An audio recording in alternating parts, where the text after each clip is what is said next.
On retrouve donc nos amis des journalistes togolais pour la suite du débat avant de parler de votre pays Eric, votre pays Germain et Jérôme. Jérôme. On fait toujours un tour au pays du président Touadéra qui a limogé son premier ministre Henri-Marie Dondra, remplacé par le ministre d'État, ministre des Finances Félix Moloua. Les raisons évoquées, Germain Pouli, est-ce que vous en connaissez? Non, on n'a pas de raison officielle, mais en même temps, quand généralement un président constate qu'il y a des problèmes dans le pays, pour apaiser la population, pour apaiser les partenaires à l'échelle internationale, on change le gouvernement. Et le changement de gouvernement se fait par la démission du Premier ministre. Donc on change de Premier ministre. Parfois, le Premier ministre démissionne, on peut le reconduire, mais c'est exceptionnel. Généralement, on le remplace et on change un peu l'équipe pour espérer donner un souffle nouveau. Donc au pays, on a vu un peu Kaboré l'a tenté, mais ça a été de courte durée, ça n'a pas pris, ça n'a pas suffi pour calmer un peu les problèmes. Donc aujourd'hui, la Centrafrique est un pays qui a des problèmes internes sur le plan sécuritaire, même si ça va beaucoup mieux avec, La présence russe. avec les Russes, le soutien des Russes. Mais en même temps, sur le plan de la coopération internationale, c'est un pays qui a des difficultés frontalement avec la France et puis après avec d'autres pays. Et tout ça ne contribue pas donc sur la population centrafricaine le développement. C'est vrai que sur le plan sécuritaire, il a promis de pacifier le pays. Aujourd'hui, il contrôle la quasi-totalité du pays. C'est déjà une victoire, c'est déjà le socle assez solide pour amorcer le développement. Mais maintenant, il y a d'autres batailles qu'il faut remporter. Et quand un président dans cette situation, il ne peut pas travailler avec la même équipe parce que les gens ne verront pas de changement. Donc il faut nommer un nouvel exécutif, avec un nouveau Premier ministre. Je pense que c'est un peu ce que le président Touadéra est en train de faire. Et la formation du gouvernement aussi sera l'occasion aussi de mieux pacifier le pays parce que les gens ont envie de voir certains courants dans ce gouvernement. Donc je pense que politiquement, c'est un acte important qu'il est en train de poser. Maintenant, comme Jérôme le dit, est-ce que ça va être efficace? Est-ce que ce changement de gouvernement va apporter un nouveau souffle à la politique en Centrafrique et à ses rapports avec la plupart des pays? Donc c'est la grande question qu'il faut se poser. Mais c'est toujours bien, le Premier ministre c'est comme un fusible, hein. Quand c'est chaud, il part et puis le président essaie de remonter. Et donc c'est ce qui est en train de se faire à mon avis actuellement en Centrafrique. Alors, Eric Johnson, certains sites avaient affirmé que le Premier ministre Henri-Marie Dondra a remis la démission au président Touadéra alors qu'il se trouvait à Addis Abeba au sommet de l'Union africaine, ce que la présidence et puis la primature n'ont pas confirmé ni infirmé. Est-ce que cela prouve à suffisance qu'il y a brouille entre les deux personnalités? Oui, c'est une évidence. D'abord, c'est le choix stratégique qui a permis au président Touadéra de pacifier en quelque sorte ce pays-là. C'est-à-dire, il a choisi le groupe Wagner, un groupe russe, pour... on dit que ce sont des mercenaires qui coûtent excessivement cher à l'État Centrafricain. centrafricain. Et donc le Premier ministre Henri Dondra. Dondra a commencé par relever hein, cet excès financier dans le fonctionnement de l'État. Et je crois que C'est ça l'origine de la brouille.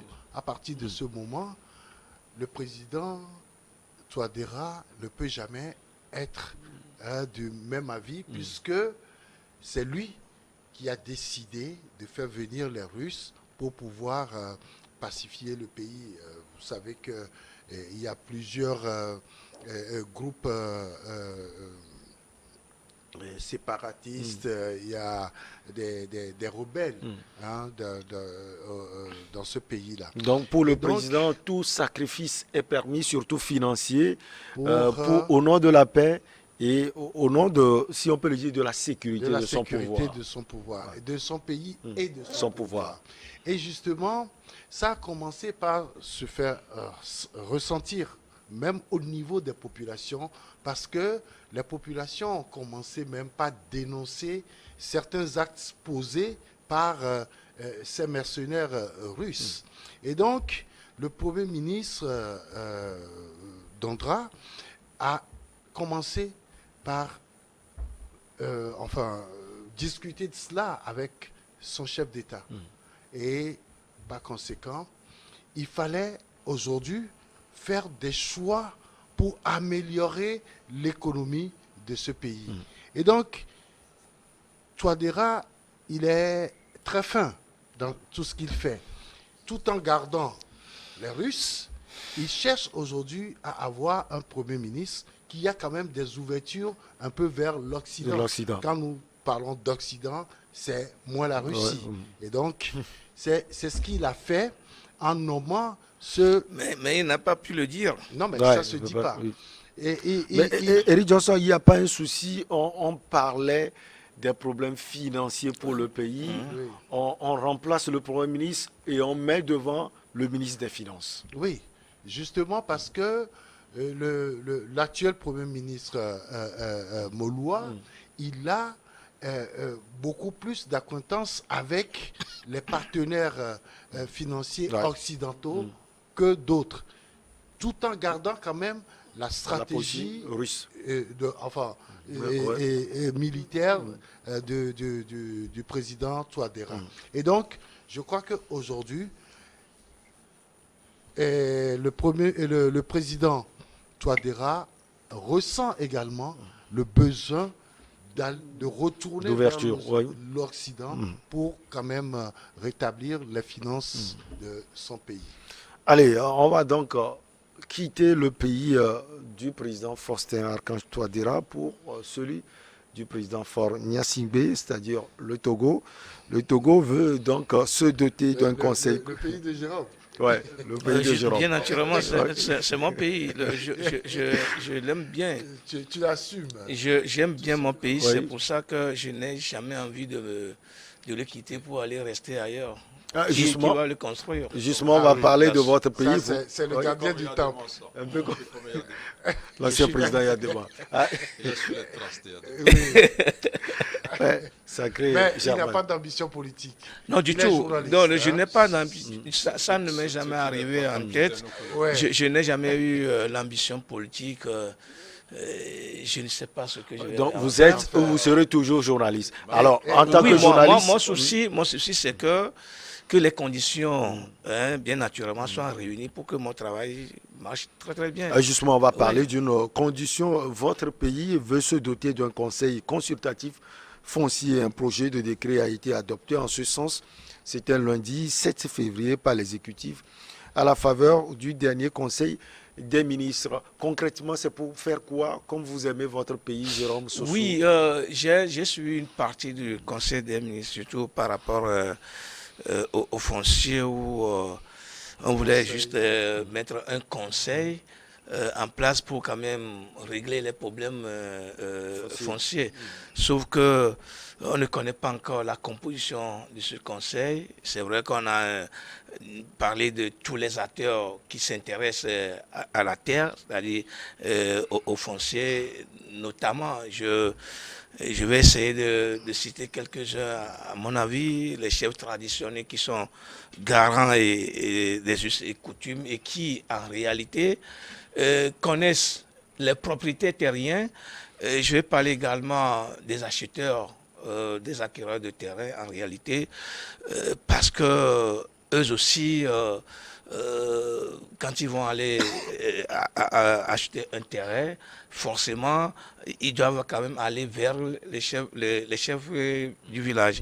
Je vais parler des géomètres, ceux-là qui ont mis des difficultés, qui ont mis beaucoup beaucoup de Togolais dans des difficultés en leur vendant ou qui savent qu'il y a des terrains qui sont litigieux et pourtant qui ferment les yeux, qui bouchent les oreilles et leur, qui les amène à acheter ces terrains-là. Je veux parler également des juges qui aujourd'hui sont de véritables problèmes pour le foncier qui, à mon avis, reste une bombe à retardement si véritablement le chef de l'État, M. Fornia Sigwe, ne s'y prend pour résoudre à fond ce problème-là. Et donc, ces acteurs que moi je cite, à mon avis, constitueraient le conseil consultatif dont on parle. Mais maintenant, la responsabilité, le rôle que ce conseil va jouer, c'est ça qui... je suis en train de réfléchir par rapport à ça, mais je ne trouve pas encore une débouchée. Parce que quand vous prenez la justice togolaise aujourd'hui avec ces problèmes fonciers, je m'amusais hier à dire sur l'antenne de Canal FM dans l'émission du Millionnaire d'ADD, en disant que si on construit un magasin qui a la capacité du Togo, c'est-à-dire 56 000 km², que les dossiers fonciers vont même pas... Ce que les magasins ne peuvent même pas contenir, parce que...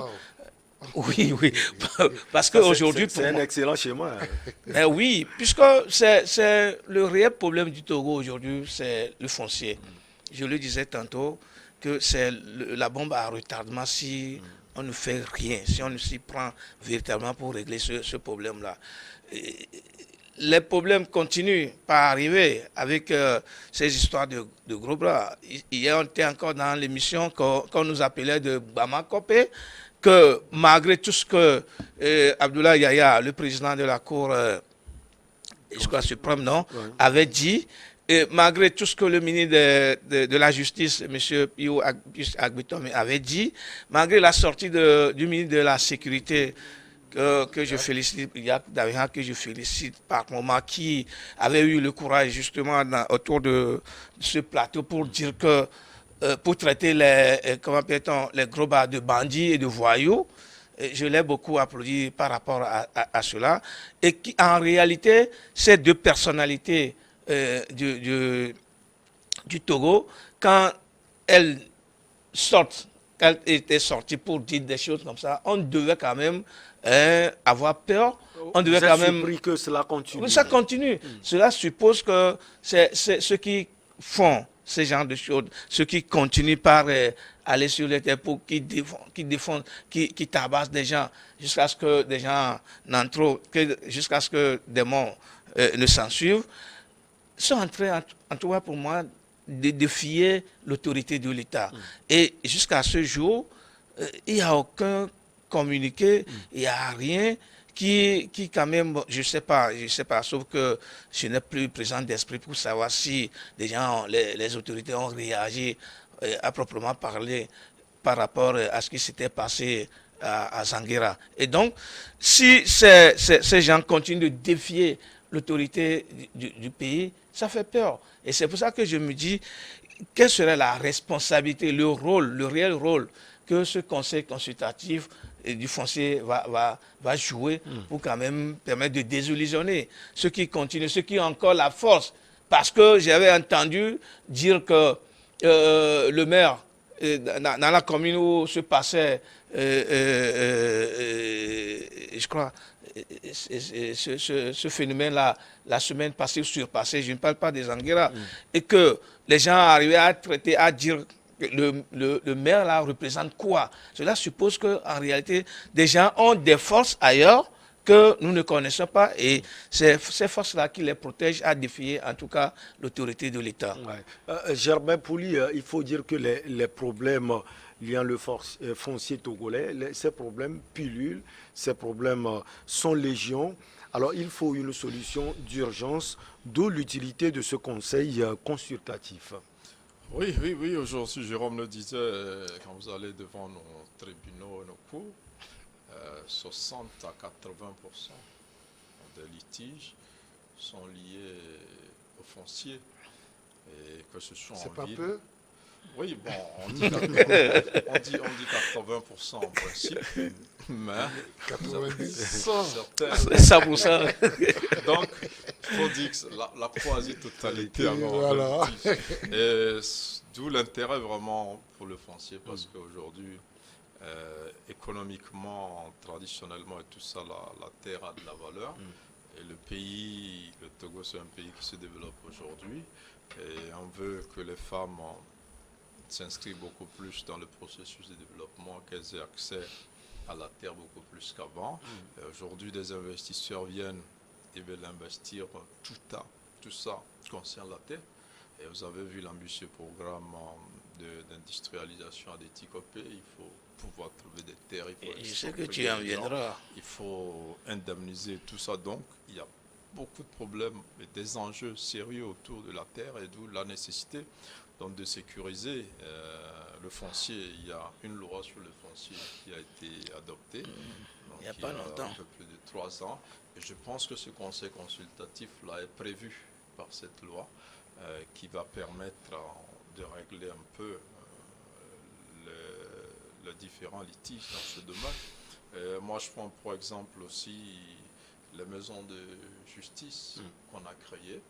On n'en parle pas beaucoup, mais ça a beaucoup aidé à régler certains litiges qui traînent devant les tribunaux et qu'on peut gérer dans les maisons de justice. C'est une bonne expérience. Je ne sais pas si ça va être la même formule que le conseil consultatif, mais je ne connais pas la teneur de cette loi et le rôle exact que va jouer ce conseil-là, mais je pense qu'au-delà des instruments juridiques traditionnels qui sont là, un tel conseil pourra jouer donc un grand rôle.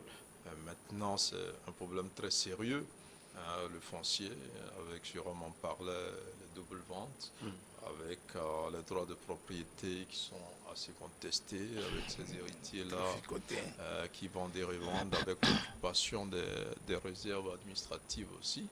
Et puis surtout avec ces géomètres-là qui pour la plupart n'ont pas la bonne formation et qui se permettent des lotissements en désordre sans tenir compte des réserves administratives, et donc qui créent finalement des réserves d'utilité publique qui créent de sérieux problèmes.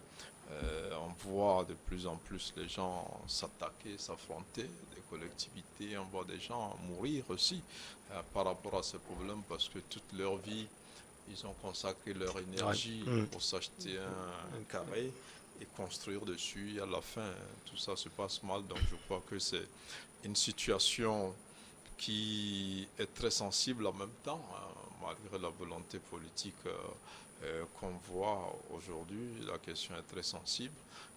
L'État n'est pas propriétaire des terres, malheureusement, dans notre pays. Et donc là, il faut faire avec ces collectivités-là et surtout la voracité de certains de ces héritiers-là qui vendent et revendent les terres à deux ou plusieurs personnes.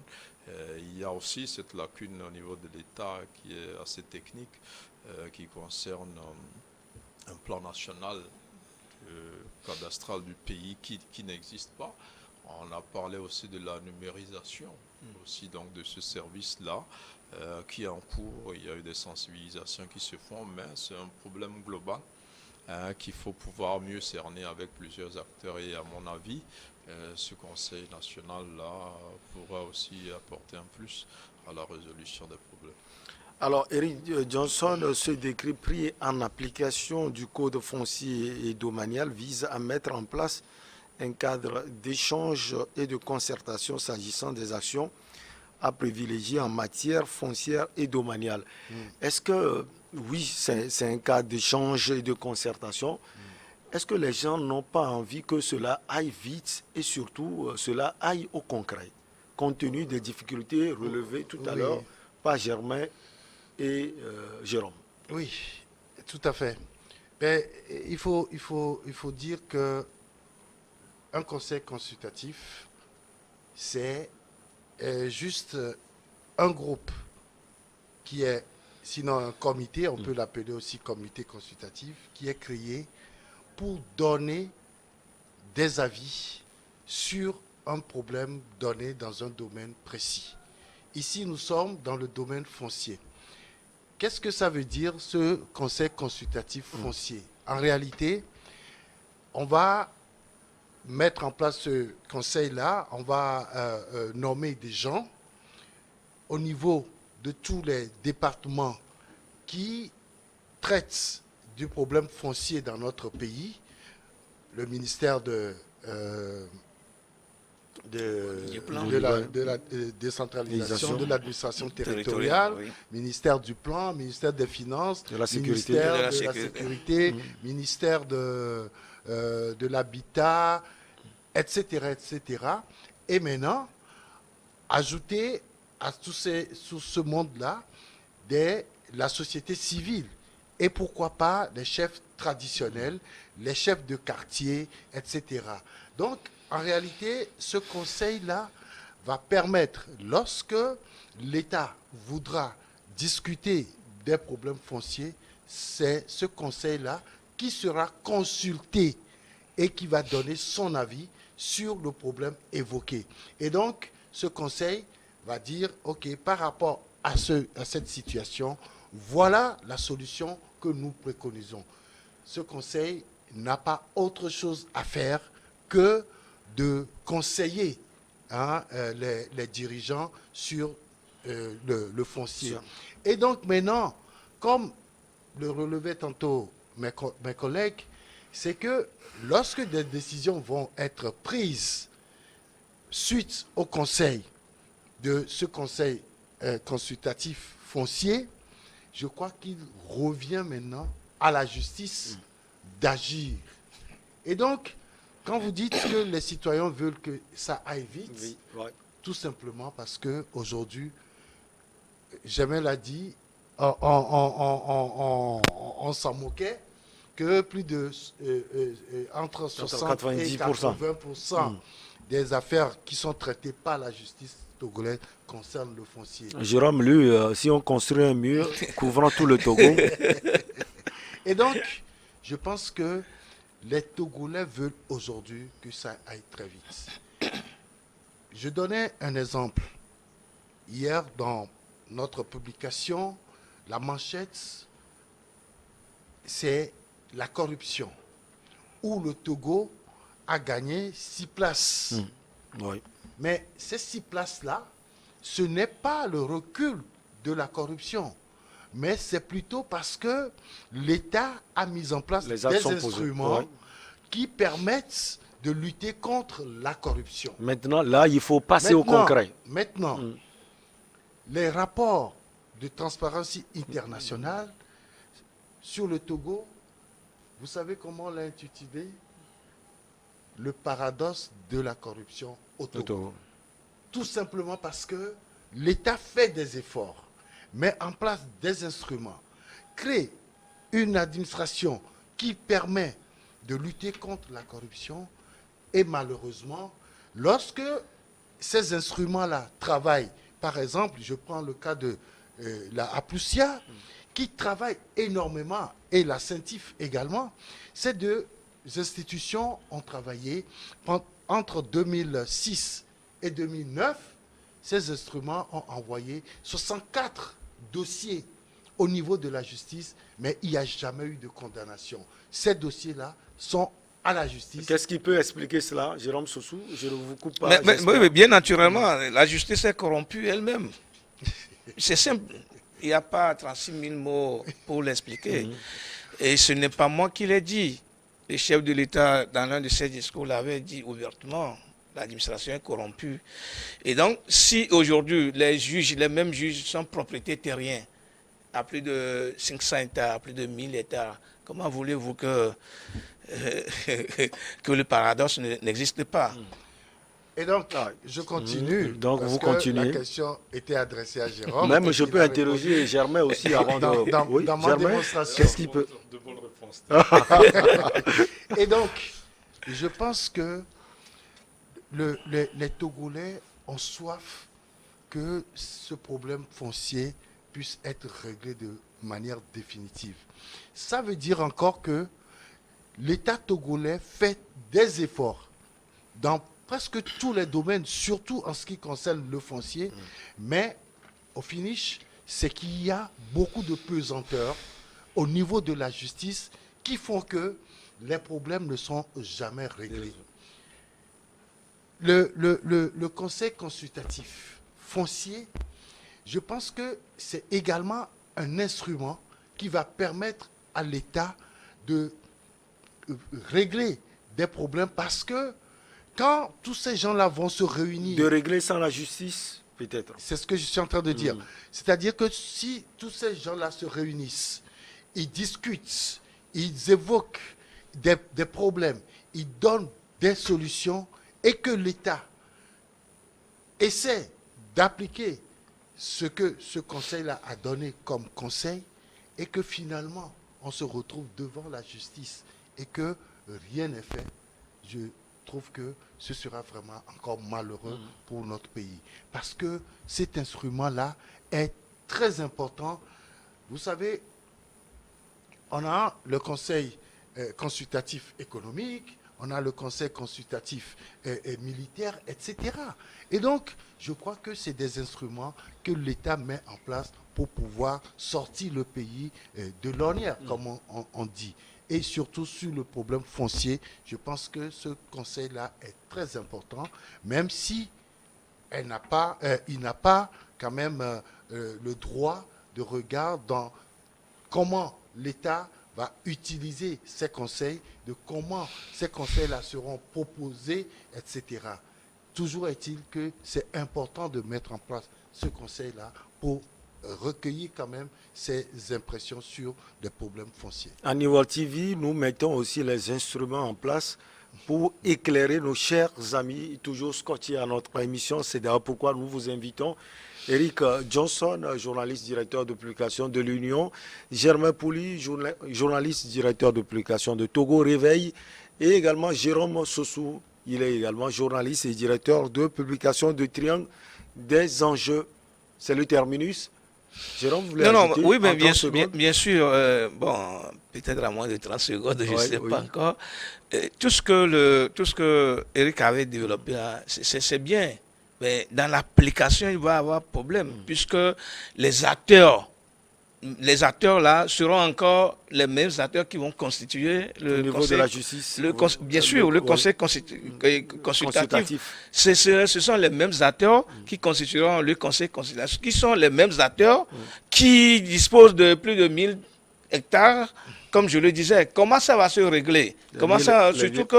Surtout que on dit que bon, le Conseil n'aura pas droit de veto pour imposer quoi que ce soit. Moi, je crains, c'est vrai que c'est une bonne idée, mais moi, je crains encore de la faisabilité, la réalité même de la chose. Vous vous rappelez que lorsque le ministre de la Justice était sorti et qu'en même temps, ses juges, ses collègues l'ont contesté, qui n'étaient pas d'accord avec sa déclaration. Finalement, vous avez fait plus de 30 secondes. Il faut qu'on fasse très attention. Eric, 10 secondes, s'il vous plaît. C'est vrai qu'on parle de la corruption. On parle de la corruption à la justice.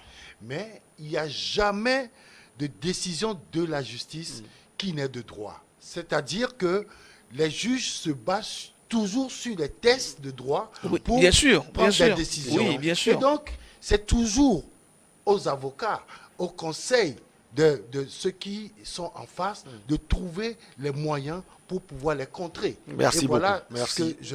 C'est bien retenu, hein. C'est clair, comme l'eau du rocher également. Merci à vous. Chers confrères, on se retrouve la prochaine fois, la semaine prochaine sans doute. Merci également à vous pour l'attention toujours particulière. À très bientôt.